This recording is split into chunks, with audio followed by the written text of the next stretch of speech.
Welcome to the WorldWire Update. Don't forget to subscribe and click the bell icon for more updates and thrilling short scenes. General Motors started 2025 strong, with record first quarter results and high hopes for the year. That optimism vanished in April when the US government announced a sweeping 25% tariff on all imported vehicles and auto parts. The news sent shockwaves through GM's Detroit headquarters, forcing the company to delay its investor call. An unprecedented move.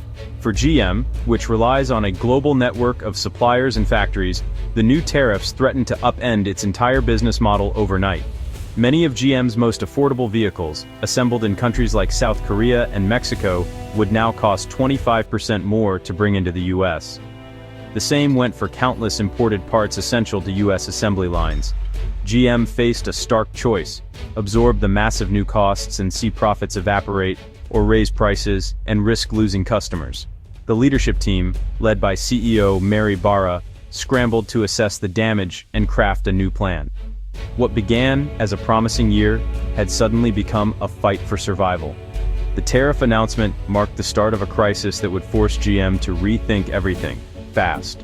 The new policy was simple but severe: a blanket 25% tariff on imported cars and parts, aimed at forcing companies to build and source more in the US. For GM, whose supply chain spanned the globe, the impact was immediate. Popular models built in South Korea and Mexico now faced steep new costs at the border.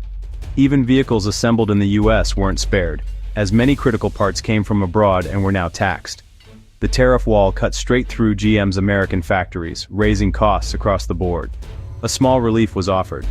Companies could be reimbursed for tariffs on parts used in US assembled vehicles, but not for fully imported cars. For GM, the global strategy that had driven its success was suddenly obsolete. The company was forced into a desperate search for a new way forward. The rules of the road had changed overnight, and GM had to adapt or fall behind. The financial hit was brutal. GM slashed its 2025 profit forecast by $4 to $5 billion, a direct result of the tariffs. Earnings projections dropped sharply, and the company's cash flow, vital for investment in new technology, was expected to fall by billions. About $2 billion of the impact came from tariffs on cars imported from South Korea alone, threatening the affordability of key models. Costs also soared for vehicles built in the US, as imported parts became more expensive. CEO Mary Barra and CFO Paul Jacobson faced Wall Street with grim news. The company was under unprecedented cost pressure. The revised outlook was a stark admission of just how vulnerable GM was to sudden policy shifts. Careful planning had given way to crisis management. GM's financial stability was on the line, and the company had to act fast. The message was clear: the tariffs were a major threat, not a minor setback. With billions at stake, GM launched a rapid overhaul of its strategy. The company doubled down on US operations, ramping up production of high-margin trucks at its Indiana plant and expanding capacity at existing American factories. Instead of building new plants, GM focused on maximizing output from its 11 US assembly sites.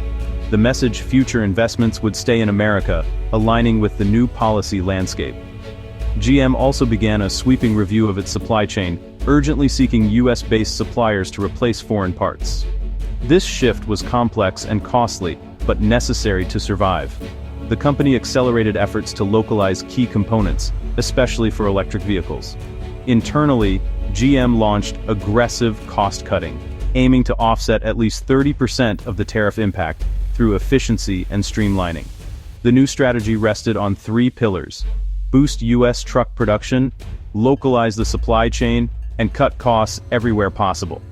It was a defensive play, but one designed to keep GM afloat in a suddenly hostile environment. The company's future depended on how quickly and effectively it could adapt. The race to survive was on. The fallout rippled far beyond GM's boardroom. Workers feared layoffs and plant closures, especially at sites dependent on imported parts or foreign assembly. The very policy meant to protect American jobs now threatened thousands of them. For buyers, news of higher prices sparked a rush to dealerships. GM's April sales jumped 20% as customers tried to beat the hikes. But this surge pulled future demand forward, setting up a likely sales slump later in the year. Wall Street's reaction was muted. GM's stock barely budged, as investors seemed reassured by the company's swift response.